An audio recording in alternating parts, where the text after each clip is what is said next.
ভিডিওটা দেখিনি, দেখলে আরো ভালো করে আপনাকে আমি গাইড করতে পারবো। তো আমি একটা হরে ঘরে উত্তর দিচ্ছি, সেটা হচ্ছে যে ওনার হাতে এখন এই মুহূর্তে 6 মাস সময় আছে, ঠিক আছে। উনি ওনার আশাপ্রদ রিটার্নের জায়গাটা চাইছেন।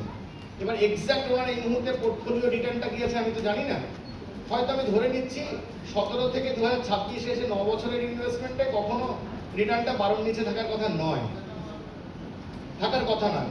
আবার এরকম হতে পারে স্যারের এক্সপেকটেশনটা হচ্ছে যে 15-16। এখানে দুটো জিনিস, সেটা হচ্ছে যে আমাকে আমার এক্সপেকটেশন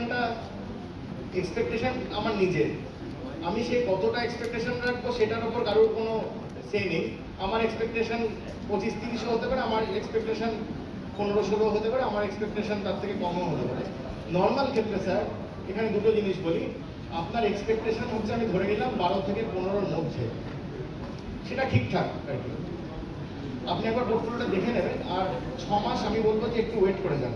কারণ এই পরিস্থিতিটা যে সময় এখন আমরা যাচ্ছি, এই যে এখন যে ক্রাইসিস পিরিয়ডটা চলছে, একটু যদি ঠিক হয়ে যায় না, একটু মানে অ্যাটলিস্ট একটা যদি দিশা বেরোয়, মার্কেট রিয়াক্ট হতে বেশি দিন সময় লাগবে না, 1 মাসও লাগবে না, আপনি দেখবেন 10 দিনের মধ্যে রিবাউন্ড হয়ে যাবে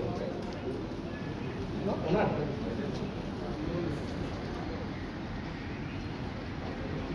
হ্যাঁ, ওনার এই তো পুরোটা 7 বছর।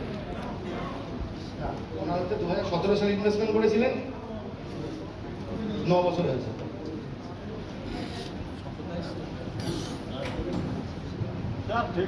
সম্বন্ধে একটু বলুন তো, আমি তো